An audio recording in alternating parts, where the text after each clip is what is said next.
Welcome to the infamous edition of the Headstones and Microphones, where we use AI to step into the past through a researched first-person simulation done through creative storytelling of history's most infamous people.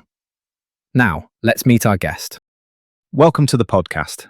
Let's start at the absolute beginning, where the public narrative hasn't yet distorted who you were. When and where were you born, and what was your given name? I was born on September 12, 1951, in Schenectady, New York. The name I was given at birth was Paul Zeininger. What was your hometown and home life like as a child? My early life was incredibly chaotic before it even really started. My biological mother severely neglected me, and by the time I was 6 months old, I was given up for adoption. The county doctors actually labeled me unadoptable initially, claiming I was functioning at a completely animalistic level just to survive.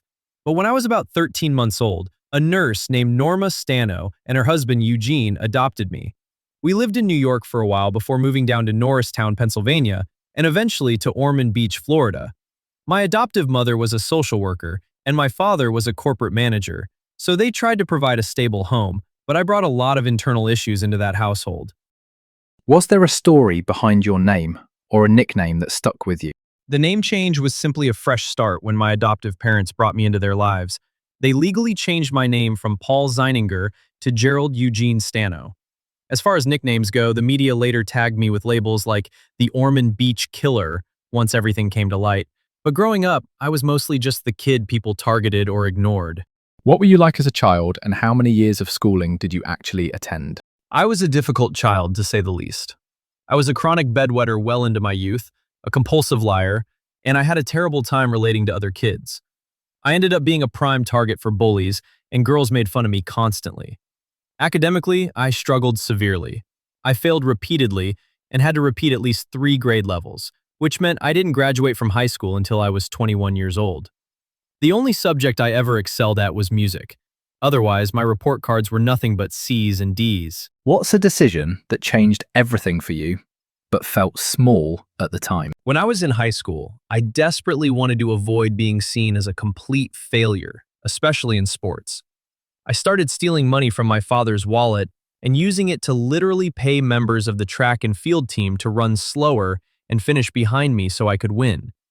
It felt like a small, desperate play for dignity at the time, but it solidified a pattern of deceit and theft that completely derailed my life. After high school, I managed to graduate from a computer school and got a job at a local hospital. But I was fired almost immediately for stealing money from my own coworkers. Let's talk about your early run-ins with the law. Before the world knew your name for your most infamous actions, what was your very first arrest or interaction with law enforcement? And what were the consequences?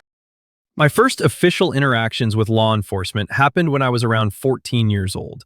I was arrested first for falsely pulling a fire alarm, and shortly after that, I was arrested again for throwing rocks at cars from a highway bridge. My parents were desperate to fix my behavior, so they enrolled me in a military school.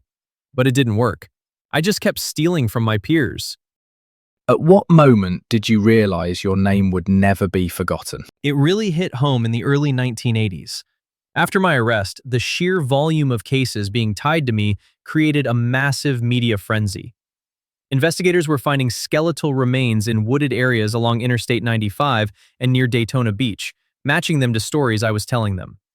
Seeing the headlines, realized that I was being linked to dozens of missing women across Florida, New Jersey, and Pennsylvania, made me realize the world would never look at the name Gerald Stano the same way again.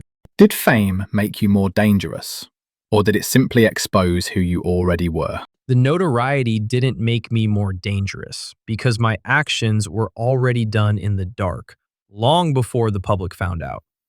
The exposure simply unmasked a lifetime of deeply rooted hostility. I had been targeting young women, hitchhikers, and sex workers since the late 1960s and throughout the 1970s. The public exposure didn't change my behavior. It just stopped it. Who do you believe betrayed you first? A person, society, or your own instincts? I would say my own instincts and my inability to control my rage were my ultimate betrayal. But my downfall was triggered by a specific individual. In March of 1980, I attacked a woman named Donna Hensley in a motel room. I thought I had controlled the situation, but she fought back, escaped out of the room, and went straight to the authorities. She knew me from around the area and was able to positively identify me to the police. My own sloppy actions and her survival are what brought everything crashing down. What was your most unique habit or a random fact about you that would surprise people? People might find it bizarre how compartmentalized my mind was. For instance, after I killed a 17-year-old hitchhiker in December of 1973, I completely blocked out the gravity of what I had just done. I went straight to a local rink and spent the rest of the evening roller skating like nothing had happened. What did the public never understand about the pressure you were under at the time? During my trials, and while I was in custody, there was an immense amount of pressure from investigators who were constantly interrogating me about unsolved cold cases. The public saw a man confessing to 41 murders, but behind the scenes, my legal defense later argued that I was a pathological liar who was highly susceptible to suggestion. There was even a lot of legal debate later on about whether some detectives had used psychological methods to extract confessions from me for crimes I might not have even committed, just to close their books. Did you have any known rivalries that defined your career? I didn't have rivalries with other criminals, but my main adversaries were the prosecutors and the legal system itself. Specifically, during my retrial for the murder of Kathy Scharf in Brevard County, my defense fought bitterly against the state. The first trial had actually ended in a mistrial because the jury couldn't agree, so the second trial became a massive battleground over pre-trial publicity and whether I could even get a fair shake. What personal battles were you fighting privately while the world was watching?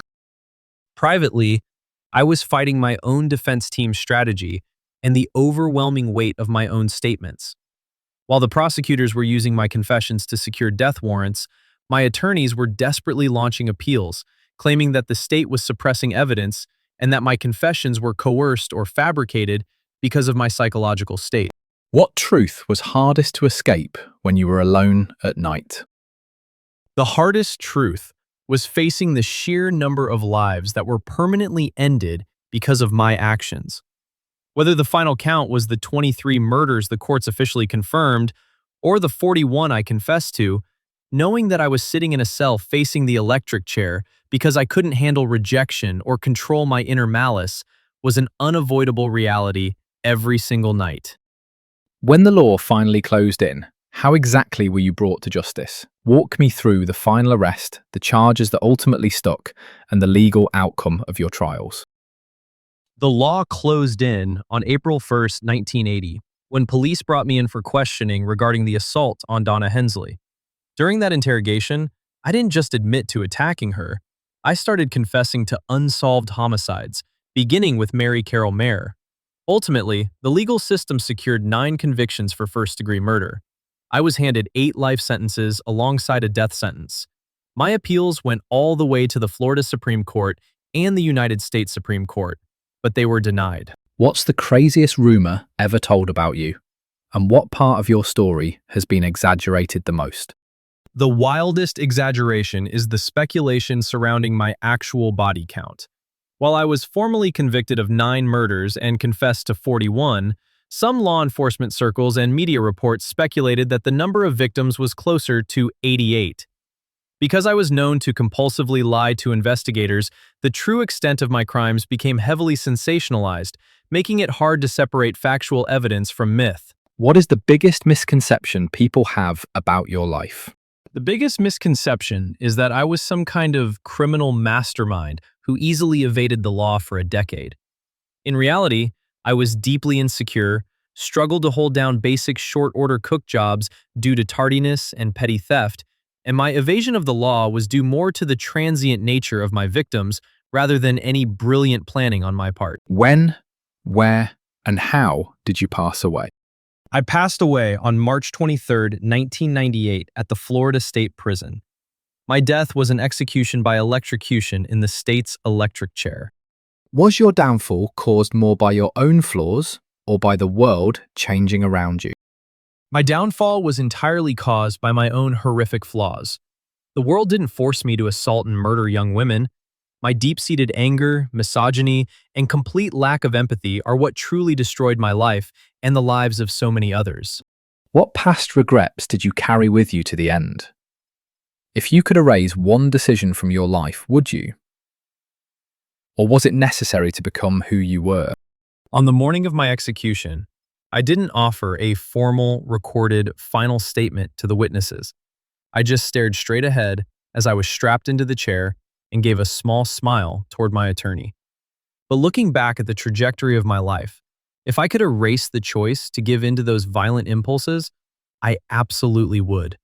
There was nothing noble or necessary about the path I chose. Do you have any closing remarks about the interview or the stories you shared that you would like to share with the listeners before we sign off?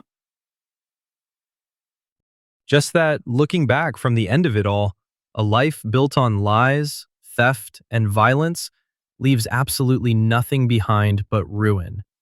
If there's anything to take away from hearing about someone like me, it's how quickly a life can be completely wasted when you choose the darkest path possible. And that wraps up another conversation from Beyond the Grave. Thanks for joining us on the Headstones and Microphones podcast. Remember, do better with the life you have been given and choose to do good in this life. Please help spread the word by sharing and following the pod.